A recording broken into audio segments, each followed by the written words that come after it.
ମୁଁ ବାଣୀ ଆପଣମାନଙ୍କ ସାମ୍ନାରେ ପୁଣି ଆଜି ଆଉ ଗୋଟିଏ ମନୋରଞ୍ଜନ ପାଇଁ ସୁନ୍ଦର ଗପଟେ ନେଇ ଉପସ୍ଥିତ ହେଇଛି। ଯଦି ମୋ ଚ୍ୟାନେଲଟି ସବସ୍କ୍ରାଇବ୍ କରିନାହାନ୍ତି ତାହେଲେ ସବସ୍କ୍ରାଇବ୍ କରନ୍ତୁ, ଲାଇକ୍ କରନ୍ତୁ, ସେୟାର କରନ୍ତୁ।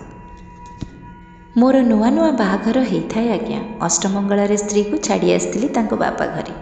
ପୁଣି 3-4 ଦିନ ପରେ ଆଣିବା ପାଇଁ ଯାଉଛି। ଆଉ ସାଥିରେ ସାନ ଭାଇ ବବଲୁକୁ କହିଲି, ଚାଲରେ ଯିବା, ତୋ ଭାଉଜକୁ ନେଇକି ଆସିବା ତାଙ୍କ ଘରୁ। ମୋର ଖୁସିର ଠିକଣା ନଥାଏ, ପାଦ ତଳେ ପଡ଼ୁନଥାଏ। ସିଆଡ଼ୁ ଝିଲି ମୋତେ ବାରମ୍ବାର ମୋର ସ୍ତ୍ରୀ ଫୋନ୍ କଲାଣି, ତମେ କେତେବେଳେ ପହଞ୍ଚିବ, ଘରୁ ବାହାରିଲ କି ନାହିଁ, ଇତ୍ୟାଦି ଇତ୍ୟାଦି। ମୁଁ ବି ବେଶ୍ ବୁଝିପାରୁଥାଏ ଯେ ସେ ମୋତେ ବହୁତ ମିସ୍ କରୁଛି। ମନେ ମନେ ସେ ତରସିଲାଣି ମୋତେ ଦେଖା କରିବା ପାଇଁ। ନୂଆ ନୂଆ ବାହାଘର ଆଜ୍ଞା, ଆପଣମାନେ ବି ତ ବୁଝିପାରୁଥିବେ। ସେତେବେଳେ ସେଇ କଅଁଳିଆ ମନୋଭାବ, ସେ ଭାବ ପ୍ରୀତି, ସେ ଅନୁଭୂତି ହିଁ ଅଲଗା। ମୁଁ ଅଫିସରୁ ଫେରିଲି। ବବଲୁ ଆଉ ମୁଁ ଲଞ୍ଚ ବ୍ରେକ୍ରେ ପରେ ବାହାରିଲୁ। ଆମେ ସିଧା କାର୍ ବାହାର କରିକି ଜର୍ଣ୍ଣି ଷ୍ଟାର୍ଟ କଲୁ। ବାଟରେ ଗୋଟେ ଫୁଲ ଦୋକାନ ପଡ଼ିଲା। ବବଲୁ କହିଲା, ଭାଇ ଭାଉଜଙ୍କ ପାଇଁ ଟିକେ ଚକୋଲେଟ୍ ଆଉ ଫୁଲ ବୁକେଟା ନେବା କି? ହଁ ନେବା। ତାହେଲେ ଗାଡ଼ିଟା ଟିକେ ସାଇଡ଼୍ କର। କିଣାକିଣି କରି ପୁଣି ଚାଲିଲୁ। ଓଃ, ବାଟରେ ଗୋଟେ ଆକ୍ସିଡେଣ୍ଟ ହେଇଛି ଭଳିଆ କାହିଁ ଲାଗୁଛି। ଭାଇ ଗାଡ଼ିଟା କ'ଣ ଏତେ ଜାମ୍ ଲାଗିଯାଇଛି? କ'ଣ କିଛି ଆକ୍ସିଡେଣ୍ଟ ହେଇଛି କି? ହଁ ହଁ ଭାଇ, କୋଇଲା ଗାଡ଼ି ଓଲଟି ଯାଇଛି, ଆଗକୁ ଯାଇ ହେବନି ଜମା। ଗାଡ଼ି ବନ୍ଦ କରିକି ୱେଟ୍ କରନ୍ତୁ, ସାଇଡ଼୍ କରନ୍ତୁ। 6 ଘଣ୍ଟା କାଳ ଆମେ ଜାମ୍ରେ ଅଟକି ପଡ଼ିଲୁ। ଭାଇ ରାତି 11ଟା ହେଲାଣି, ଚାଲ କେଉଁଠି ଟିକେ ଖାଇଦେବା। ହଁ ରେ, ଭୋକ ତ ବି ଲାଗୁଛି। ସେତେବେଳକୁ ଗୋଟେ ଠିକ୍ ପଞ୍ଜାବୀ ଢାବା ପାଖାପାଖି ଆମେ ପହଞ୍ଚିଥାଉ। ଗାଡ଼ିଟାକୁ ସାଇଡ଼୍ରେ ଲଗେଇଲୁ ଡିନର୍ ପାଇଁ। ଗଲୁ ଡିନର୍ କରିକି ପୁଣି ଆମର ଯାତ୍ରା ଆରମ୍ଭ କଲୁ। କିଛି ସମୟ ଆମେ ବାଟରେ ବାହାରିଥାଉ, ଠିକ୍ ଗୋଟେ ଟାୟାରରୁ ଗୋଟେ ସାଉଣ୍ଡ ହେଲା। ହେ ହେ ହେ, କ'ଣ ଏମିତି ସାଉଣ୍ଡଟା ହେଲା? ବବଲୁ, ଆରେ ରଖ ରଖ ରଖ ଭାଇ, ସାଇଡ଼୍ କର। କ'ଣ ହେଲା ଟିକେ ଦେଖିଲୁ ବବଲୁ? ଭାଇ ଟାୟାର ପଙ୍କଚର୍ ହେଇଛି। ଉଫ୍, ଆଜି କାହା ମୁହଁ ଚାହିଁକି ଆମେ ଘରୁ ବାହାରିଲୁ ଯେ ବିରକ୍ତି ଲାଗିଲାଣି। କେତେବେଳେ ଆକ୍ସିଡେଣ୍ଟ ହେଇଗଲାଣି ତ କେତେବେଳେ ଟାୟାର ପଙ୍କଚର୍ ହେଇଗଲାଣି। ହଉ ଭାଇ ବ୍ୟସ୍ତ ହୁଅନି, ଟାୟାରଟାକୁ ଚେଞ୍ଜ ମୁଁ କରିଦେବି, ତମେ ସାଇଡ଼୍ରେ ଗାଡ଼ିଟାକୁ ରଖ। ହଉ, ତୋ ଟାୟାରଟା ଚେଞ୍ଜ କରୁଥା, ମୁଁ ଟିକେ ପାସ୍ ଯାଇକି ସାଇଡ଼୍ରୁ ଆସୁଛି। ମୁହଁରେ ଟିକେ ପାଣି ଛିଞ୍ଚିଲେ ମୋତେ ଟିକେ ଫ୍ରେଶ୍ ଲାଗିବ, ତାପରେ ପୁଣି ଜର୍ଣ୍ଣିଟା ଷ୍ଟାର୍ଟ କରିବା। ହଁ ହଁ ଭାଇ ଠିକ୍ ଅଛି, ତମେ ବ୍ୟସ୍ତ ହୁଅନି, ତମେ ଯାଅ, ମୁଁ ଦେଖିନେଉଛି। ଆରେ ଏଇ ଜଙ୍ଗଲ ମଝିରେ ଘଞ୍ଚ ଅନ୍ଧକାର, ସବୁଆଡ଼େ ସୁନସାନ, ରାସ୍ତା ମଝିରେ କ'ଣ ଏତେ ସୁନ୍ଦର ଗୋଟେ କଣ୍ଢେଇଟିଏ ପଡ଼ି ରହିଛି। କି ସୁନ୍ଦର ହେଇଛି, ନେଇଯିବି କି ଉଠେଇକି? ଝିଲି ଦେଖିଲେ ଭାରି ଖୁସି ହେବ। ସେତେବେଳକୁ ଗଭୀର ରାତି। ପୁଣି ଟିକେ ଅଟକେଇ ଗଲି। ନା, ବାଟରେ ପଡ଼ିଥିବା ଜିନିଷଟା ଉଠେଇ ନେବା ଉଚିତ ହେବ ନାହିଁ। କିନ୍ତୁ ସେତେବେଳକୁ ମୋତେ କଣ୍ଢେଇଟି ଭାରି ଆକର୍ଷିତ କଲାଣି। ହଠାତ୍ ଡଲ୍ଟା ମଝିରୁ ଗୋଟେ ମ୍ୟୁଜିକ୍ ବାଜିଲା। Twinkle twinkle little star. ସେଥିରେ ଗୋଟେ ଲାଇଟ୍ ବି ଜଳୁଥାଏ ଲାଲ ରଙ୍ଗର। ନିଜକୁ ଅଟକି ପାରିଲିନି, ମୋତେ ଭାରି ଲୋଭ ଲାଗିଲା। ମୁଁ ଉଠେଇ ନେଲି। ବବଲୁ, ଟାୟାରଟା ହେଇଗଲାଣି? ହଁ ଭାଇ, ଜଷ୍ଟ ମୁଁ ଲଗେଇ ସାରିଲିଣି। ମୁଁ ହାତଟା ଧୋଇକି ବସୁଛି, ତୁମେ ଗାଡ଼ିଟା ଷ୍ଟାର୍ଟ କର। ଗାଡ଼ି ଷ୍ଟାର୍ଟ ହେଲା, ଯାତ୍ରା ଆରମ୍ଭ ହେଲା। ଗାଡ଼ିଟା ଠିକ୍ ମୁଁ ଚଲେଇବା ଆରମ୍ଭ କଲି। ପଛ ସିଟ୍ରେ ସେ କଣ୍ଢେଇଟାକୁ ଥୋଇ ଦେଇଥାଏ।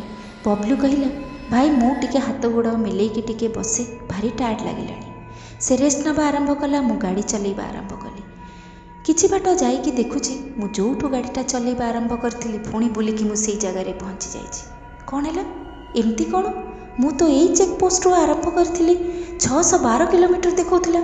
ମୁଁ ପୁଣି ଆସିକି ସେଇ ଜାଗାରେ ପହଞ୍ଚିଗଲିଣି, ଯେଉଁ ଜାଗାରେ ମୁଁ ଟିକେ ପାସ୍ ଯାଇଥିଲି, ଯେଉଁଠୁ ମୁଁ ସେଇ କଣ୍ଢେଇଟାକୁ ଉଠେଇଥିଲି, ଠିକ୍ ସେଇ ଜାଗାରେ ମୁଁ ହାଜର ହେଇଗଲିଣି। ସେତେବେଳକୁ ମୋ ଦେହଟା ଟିକେ ଟାଙ୍କୁରି ଉଠିଲାଣି, ଟିକେ ଭୟ ଭୟ, ଟିକେ ଝିମଝିମ୍ ଲାଗିଲାଣି। ମୁଁ ଭାଇକୁ କହିଲି, ବବଲୁ ଟିକେ ଦେଖିଲୁ କେତେଟା ଆମେ କେଉଁଠୁ ଆରମ୍ଭ କରିଥିଲୁ, ଘଣ୍ଟାରେ କେତେ ହେଲାଣି? ହଁ ଭାଇ ଦେଖୁଛି, ରୁହ ଟିକେ ରୁହ। ଘଣ୍ଟେ ହେଇଗଲାଣି, ଆମେ ପ୍ରାୟ ପାଖାପାଖି 11:40ରୁ ଆରମ୍ଭ କରିଥିଲୁ, ଏବେ 12:40 ହେଲାଣି। କାହିଁକି? ତୁ ଦେଖ ତ, ଆମେ ବୋଧେ ସେଇ ଜାଗାରେ ପୁଣି ବୁଲିକି ଆସିଲୁଣି। କିଛି ରାସ୍ତାଟା ମୁଁ ଭଟକି ଯାଇଛି ବୋଧେ। ହଁ ଭାଇ, ହଁ ସେୟା ତ ଲାଗୁଛି। ଚାଲ, ମୁଁ ତୁମ ଆଗକୁ ଆସୁଛି, ତୁମ ପାଖରେ ବସେ। ଉଠିକି ବାହାରିଲା ବେଳକୁ କଣ୍ଢେଇଟା ମୋ ଆଡ଼କୁ ଡପ୍ ଡପ୍ କିନା ଆଖି କରି ଅନେଇଛି। ହଁ, କ'ଣ ହେଲା? ମୋତେ ଟିକେ ଡର ଡର ଲାଗିଲାଣି। ଭାଇ ଟିକେ ଦେଖିଲ, କାର୍ ଭିତରେ ଲାଇଟ୍ଟା ଟିକେ ଅନ୍ କଲ। ହଁ ସୁଇଚ୍ଟା ଦେଇପାରୁନି, ଟିକେ ମୋବାଇଲର ଲାଇଟ୍ଟା ଜଳେଇଲୁ। ଜଳେଇଲା ବେଳକୁ କଣ୍ଢେଇଟା ଶୋଇକି ଥିଲା ଉଠିକି ବସିଲାଣି। ଟିକେ ଛିମ୍ ଲାଗିଲା, ଦେହଟା ଟିକେ ଝମଝମ ଲାଗିଲା। ତଥାପି କିଛି ଇଆଡ଼ୁ ସିଆଡ଼ୁ ନ ଭାବିକି ସିଧା ସାମ୍ନା ସିଟ୍କୁ ଯାଇକି ବସିଲି। ପୁଣି ଗାଡ଼ିଟା ଷ୍ଟାର୍ଟ କରିକି ଆମେ ଦୁଇ ଭାଇ ଆଗକୁ ମାଡ଼ି ଚାଲିଲୁ। କିଛି ସମୟ ପରେ ହଠାତ୍ ଯେମିତି ଲାଗିଲା କାନ ପାଖରେ କିଏ ଗୋଟେ ମୋତେ ଆଉଁସି ଦେଲାଣି। ବୁଲିକି ମୁଁ ଦେଖିଲା ବେଳକୁ କଣ୍ଢେଇ ସିଟ୍ଟା ଏ ପାଖରୁ ଆର ପାଖକୁ ମନକୁ ଉଠିକି ଗଲାଣି। ଭୀଷଣ ଜୋର ଭୟ ଲାଗିଲାଣି। ଭାଇ ଟିକେ ଶୀଘ୍ର ଗାଡ଼ିଟା ଚଲେଇଲ, ମୋ ଦେହଟା କାହିଁ ଟାଙ୍କୁରିଲାଣି। ଭାଇ ମୋତେ କହିଲାଣି, ବବଲୁ ମୋତେ ବି ଟିକେ କାହିଁ ଡର ଲାଗୁଛି, କଣ୍ଢେଇଟାକୁ ପକେଇଦେଲୁ ବାହାରେ, କିଛି ଗୋଟେ ବୋଧେ ମୋ ଦ୍ୱାରା ଭୁଲ ହେଇଯାଇଛି। କବାଟଟା ଯେତେବେଳେ ଆମେ ଖୋଲିକି ଫିଙ୍ଗିବା ପାଇଁ ଗଲୁ, କବାଟଟା ଟିକେ ଖୋଲିଲାନି। କିଛି ସମୟ ପରେ ଖୋଲିଗଲା। କଣ୍ଢେଇଟାକୁ ଆମେ ଜଙ୍ଗଲ ଆଡ଼େ ଫିଙ୍ଗିଦେଲୁ। ଫିଙ୍ଗିକି ଯେମିତି ଆମେ ଗାଡ଼ିଟା ଚଲେଇକି କିଛି ବାଟ ଯାଇଛୁ, ହଠାତ୍ ଆମେ ଦେଖୁଛୁ ଗୋଟେ ବାଉଁଶ ବୁଦା, ତା ସାମ୍ନାରେ ଗୋଟେ ଧଳା ରଙ୍ଗର ଶାଢ଼ୀ ପିନ୍ଧିକି ଗୋଟେ ସ୍ତ୍ରୀ ଲୋକ ମଝି ବାଟରେ ଗୋଟେ କୁନି ଛୁଆର ହାତ ଧରିକି ଚାଲୁଛି। ଯେତେ ହେଡ଼ଲାଇଟ୍ ମାରିଲେ ବି, ଯେତେ ତାଙ୍କୁ ହର୍ନ ମାରିଲେ ବି ସେମାନେ ବିଲକୁଲ ବାଟ ଛାଡ଼ିଲେନି। ଅବୁଝ ଭଳିଆ ପୁରା ମଝି ବାଟରେ ସେମାନେ ସେମିତି ଚାଲୁଥାନ୍ତି। ଭାଇ କହିଲା, ବବଲୁ କ'ଣ ଗାଡ଼ିଟା କେମିତି ନେବି? ଭାଇ ଟିକେ ତୁମେ ସାଇଡ଼୍ କରିକି କଟେଇକି ନେଉନ, ସେମାନେ ମଝିରେ ଚାଲୁଥାନ୍ତୁ। ତଥାପି ସେମାନେ ବାଟ ଛାଡ଼ିଲେନି। ପୁଣି ସେମାନେ ମଝିକୁ ଆସିକି ଚାଲିଲେଣି। ଯେମିତି ଲାଗୁଥାଏ ସେମାନେ ଆମକୁ ଆଗକୁ ଛାଡ଼ୁନାହାନ୍ତି, ଆଗକୁ ଯିବାକୁ ଦେଉନାହାନ୍ତି। ହଠାତ୍ ଦେଖିଲି ପାଣି ବୋତଲଟା କାଢ଼ିଲା ବେଳକୁ କଣ୍ଢେଇଟା ଗାଡ଼ି ଭିତରେ। ଭାଇ ତମେ କଣ୍ଢେଇଟାକୁ ଫିଙ୍ଗିଥିଲ ତ? ହଁ, କାଇଁ? ଦେଖିଲ ପଛରେ ଜୁଳୁଜୁଳୁ କରିକି ଆମମାନଙ୍କୁ ଅନଉଛି। ବବଲୁ ଭାଇ ଗାଡ଼ି ରଖନି, ତମେ ସେଇ ଯେଉଁ ସ୍ତ୍ରୀ ଲୋକଟା ସାମ୍ନାରେ ଚାଲୁଛି ତମେ ତାକୁ ମଡ଼େଇ ଦେଇକି ଚାଲ। ନାରେ କିଛି ଗୋଟେ ବିରାଟ ବଡ଼ ଭୁଲ ହେବ, କିଛି ଦୁର୍ଘଟଣାରେ ଆମେ ଫସିଯିବୁ, କିଛି ଗୋଟେ ବିରାଟ ବଡ଼ ଦୁର୍ଘଟଣା ଘଟିବାକୁ ଯାଉଛି, ମୋତେ କାହିଁକି କିଛି ଠିକ୍ ଲାଗୁନି। ସେତେବେଳକୁ ଆମେ ବହୁତ ଡରି ଯାଇଥିଲୁ। ଆମେ ବୁଝି ଯାଇଥିଲୁ ଯେ ଆମେ ଗୋଟେ କିଛି ଭୁଲ ଭୁଲାଇଆରେ ଫସିଯାଇଛୁ, ଆମେ ଗୋଟେ ବଡ଼ ବିପଦରେ ସମ୍ମୁଖୀନ ହେବାକୁ ଯାଉଛୁ।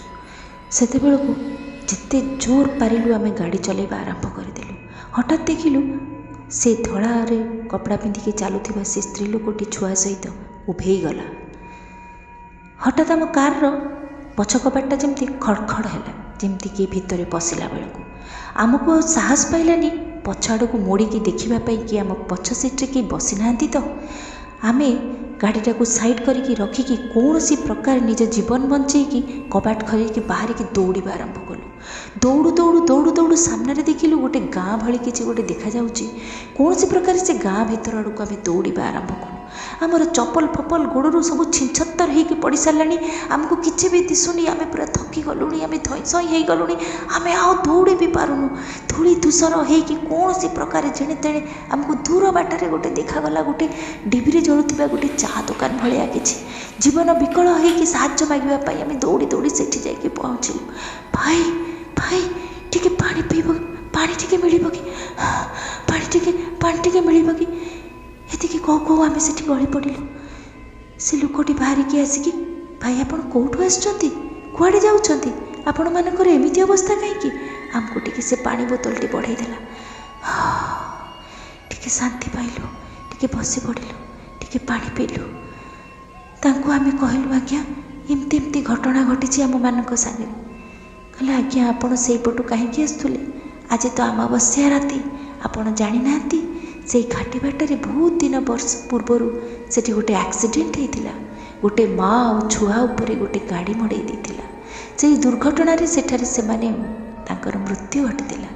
ସେଇ ଦିନଠୁ ଏଇ ଅମାବାସ୍ୟା ଦିନ ବହୁତ ଗାଡ଼ିବାଲା ମାନେ ଆସିକି ଆମମାନଙ୍କୁ ଏଇଭଳିଆ ହିଁ ଗୋଟେ ଗପଟେ ଆମକୁ କହିଛନ୍ତି। ଆମେ ଏଇ ଘଟଣା ଶୁଣିଛୁ, ବହୁତ ଜଣଙ୍କୁ ସେମାନେ ଦେଖା ଦେଇଛନ୍ତି। ଗୋଟେ କାମ କରନ୍ତୁ, ଆଉ ବାହାରନ୍ତୁନି, ଆଉ କୁଆଡ଼େ ଯାଆନ୍ତୁନି, ସକାଳ ହେବା ଯାଏଁ ଏଠି ଟିକେ ସମୟ ବିଶ୍ରାମ କରି ଯାଆନ୍ତୁ। ସକାଳ ହଉ ତାପରେ ମୁଁ ବି ଆପଣମାନଙ୍କ ସହିତ ଯିବି, ଆପଣଙ୍କ ଗାଡ଼ି ଯେଉଁଠି ଛାଡ଼ିଛନ୍ତି ସେଇଠୁ ଗାଡ଼ିଟିକୁ ନେଇକି ଆମେ ଆସିବା। କିଛି ସମୟ ଆମେ ସେଇଠି ବସିଲୁ। କିଛି ସମୟ ପରେ ଦେଖୁଛୁ ସେଠି ଚା ଦୋକାନୀଟା ବି ନାହିଁ, ସେଠି କିଛି ଦୋକାନ ନାହିଁ, ଅଥଚ ଗୋଟେ ଡିବିରି ଜଳୁଛି। ସେଠି ଖାଲି ଆମେ ଗୀତା ମନ୍ତ୍ର ପାଠ କରିବା ଆରମ୍ଭ କଲୁ। ଆମେ ବୁଝିଗଲୁ ସେଠି କିଛି ଗୋଟେ ଭୂତକାଣ୍ଡ ହେବା ଆରମ୍ଭ ହେଇଛି। ଆଜି ଆମର ବଞ୍ଚିବାର ଆଉ କିଛି ବୋଧେ ଚାନ୍ସ ନାହିଁ। जहाँ भी हो आमको बहुत जोर एक माड़ा आम जाकि एक कलु तापर आम मुह मुहा धुआधुई करके आम ठाकुर मंत्र पाठ करने आरंभ कलु। धीरे धीरे सकाळ आरंभ है सूर्य आलुओ सबुआड़े उजाला करदेला। तापर देखिलु जे सतरे आम गोटे गाँ भितर पशि आसचु सेठी कौन सी चा दुकान नहीं बा सेठी किछि भी नहीं।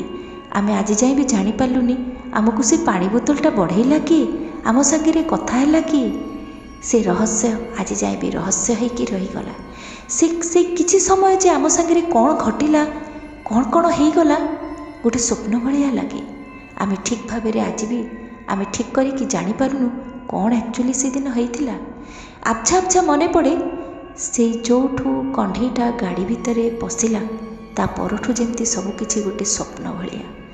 कौन सी प्रकार आम चली चलिकी फेरिलु देखुचु सतरे गाड़ीर झरका कबाट सब खोला सेमिति पड़ी।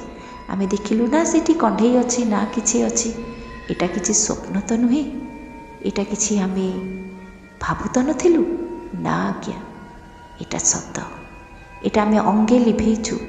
तापरे आम पुणी गाड़ी धरिकी आम जिते बड़े गाड़ी स्टार्ट कलु आम देखिलु जे आम ठीक आम रास्तार उल्टा आड़ को आम यात्रा करूँ।